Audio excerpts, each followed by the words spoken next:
우주의 조약돌이 전하는 작은 지식의 그눌림. 저는 레알 우주의 속세계를 알려드릴 안될 과학의 궤도입니다. 외계인들의 우주선이라 불리는 미확인 비행물체 UFO, 그리고 영화나 만화에 나오는 각종 전투 우주선 및 거대 규모의 우주 함대. 하지만 현실의 우주선은 조금 다릅니다. 영화나 게임에서 보던 것처럼 시공간을 구부리며 순간이동을 하거나 전투 기능을 갖고 있지는 않죠. 현재의 기술로는 탐사 목적인 우주선이 대부분이라 할 수 있습니다. 그렇다면 과거에서부터 현재까지 어떤 우주선들이 개발되어 왔는지 알아보도록 하겠습니다. 우주선은 우주를 비행하기 위해 설계된 차량 또는 기계장치를 의미합니다. 아폴로 11호와 같은 유인 우주선뿐만 아니라 행성을 탐사하는 무인 탐사선, 지구 주위를 돌고 있는 인공위성 역시 우주선이라 할 수 있죠. 얼마 전 복잡한 주요 장비를 모두 성공적으로 전개하여 화제가 된 제임스 웹 우주망원경 역시 우주선의 일종이라 할 수 있습니다. 많은 사람들이 우주선 하면 로켓을 떠올릴 텐데요. 이 우주선과 로켓은 어떻게 다른 것일까요? 사실 단 분리가 없이 우주로 나가는 SSTO를 제외한 대부분의 우주선들은 스스로 우주로 진출할 수 없기 때문에 로켓과 같은 추가적인 발사체를 필요로 합니다. 우주선이 로켓에 실려 발사된 후 우주에 도착하면 우주선과 로켓이 분리되는 것이죠. 우주선은 임무와 형태에 따라 임의로 나눠보면 크게 인공위성, 탐사선, 유인 우주선, 우주 왕복선 등으로 분류됩니다. 먼저 인공위성이란 행성 주위를 공전하도록 만든 우주선으로 로켓을 사용하여 대기권 밖으로 쏘아 올려진 후 주로 지구 둘레를 위성처럼 비행합니다. 인류가 만들어낸 우주선 중 가장 간단한 구조의 우주선이라고 할 수 있습니다.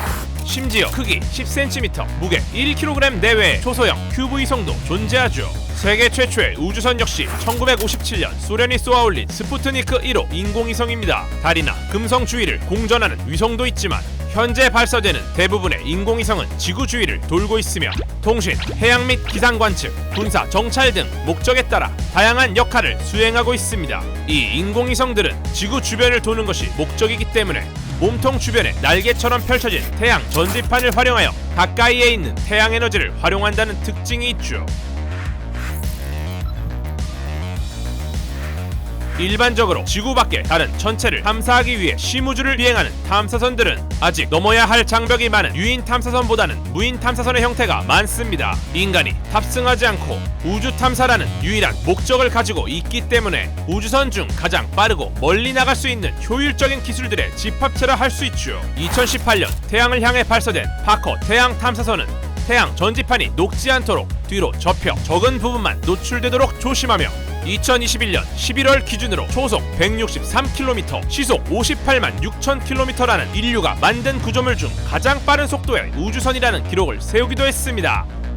반대로 탐사를 하면 할수록 태양과 끝없이 멀어지는 무인 우주선들은 원거리에서 지구와 통신하기 위해 큰 안테나를 가지고 있으며 시간이 갈수록 에너지를 얻기가 어려워지기 때문에 원자력 전지를 주요 동력원으로 사용하고 있습니다. 그렇게 1977년 발사된 무인 탐사선 보이저 1호는 초속 17km로 40년 이상 동안 날아가 2021년을 기준으로 약 152AU를 기록, 태양계를 벗어나 지구와 가장 멀리 떨어진 우주선이 되었죠.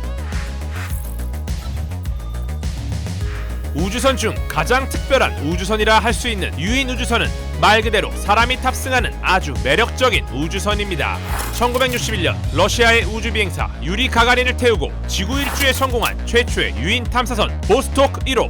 사람이 탑승하는 만큼 안전성 및 생존에 필요한 여러 장치들이 필수적이기 때문에 세계 최고 수준의 온갖 기술들이 총동원되고 있습니다. 우선 탑승할 수 있는 충분한 공간이 있어야 하기 때문에 인공위성과 무인 탐사선보다 훨씬 커야 하며 탑승자의 소중한 생명을 지키기 위해 열보호 시스템 등이 필수적으로 요구됩니다. 특히 우주선이 대기권에 재진입하는 과정에서 발생하는 1650도에 이르는 엄청난 열과 가속도를 탑승자가 견딜 수 있으려면 S자 선회를 하며 하강이 가능하도록 하는 고도의 기술력이 필요한데요. 상당히 어려운 기술 조건이기 때문에 자력으로 유인 우주선을 제작한 나라는 현재 미국, 러시아, 중국 세 나라뿐이라고 합니다. 마지막으로 우주왕복선입니다. 이 우주왕복선 계획에 대해서 1972년 1월 5일 닉슨 대통령은 이렇게 선언했습니다. 나사는 앞으로 재사용이 가능하며 저렴한 우주왕복선을 개발할 것이다. 이를 시작으로 해서 나사의 아폴로 계획으로 대표되는 달 탐사 이후 후속 우주 탐사를 위해 등장한 우주왕복선은 지구에서 초대형 우주정거장에 각종 화물을 전달해주는 화물차의 역할을 했습니다. 우주와 지구 간의 잦은 왕복이 가능해야 했기 때문에 형태 역시 우리에게 익숙한 비행기에 가까웠죠. 일반 비행기처럼 최종 착륙 역시 활주로에 착륙하는 방식으로 이루어지게 됩니다. 대표적인 우주왕복선으로는 특유의 외형을 가진 미국 나사의 우주왕복선들이 있으며 이에 자극받아 만들어진 소련의 우주왕복선 불안이 있습니다. 아쉽게도 불안의 경우 한 차례 무인 비행 이후 경납고가 무너지는 사고로 파괴되었고, 미국의 우주왕복선 역시 2011년 나사의 아틀란티스를 마지막으로 퇴역하게 됩니다. 우주왕복선 개발 당시에 전제로 했던 크고 아름다운 우주정거장 건설은 끝끝내 실현되지 않았고, 우주왕복선은 그 잠재력을 충분히 살리지 못한 채 비용 상승만 낳는 한계를 보였기 때문이었습니다. 하지만 아쉬워할 필요는 없습니다. 스페이스X, 시에라 스페이스 등의 민간 기업들이 그 역할을 대신하고 있기 때문이죠. 민간 우주 기업들이 우주왕복선 개발에 착수함에 따라 최근 CES에서 시에라 스페이스가 우주왕복선 드림체이서를 공개하며 대중의 이목을 사로잡았고, 대량의 운송 능력과 궤도 재진입 기술을 겸비한 스페이스X의 스타쉽 역시 끊임없는 시험 발사를 거쳐 데뷔를 준비하고 있습니다. 이제는 국가적 차원의 우주 탐사만이 아닌 다양한 목적과 형태의 우주선이 개발되고 있습니다. 민간 기업들이 우주 산업에 활발히 진출하게 되면서 인류는 먼 우주를 탐험할 수 있는 기술뿐만 아니라 우주를 관광지로 활용하겠다는 수준까지 이르렀다는 뜻이죠.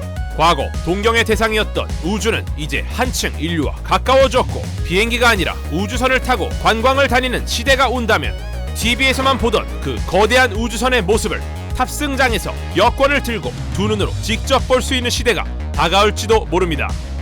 구독과 알림 설정 잊지 마세요. 지금까지 작은 지식의 큰 울림, 우주의 조약돌과 함께한 안될과학의 궤도였습니다.